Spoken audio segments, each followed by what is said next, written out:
এবার আমরা মুরগির মাংস দিব। এখন একটু মিক্স করে নিলাম মশলাগুলো দিয়ে। চুলাটা বারবার নিভে যাচ্ছিল, এর জন্য বারবার আগুন ধরাতে হচ্ছিল। এবার পানি দিয়ে দিলাম, এবার একটু নাড়াচাড়া দিয়ে দিলাম। এখন ঢেকে দিলাম।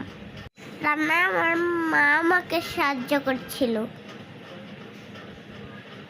তারপরে আমরা চাল দিয়ে দিলাম।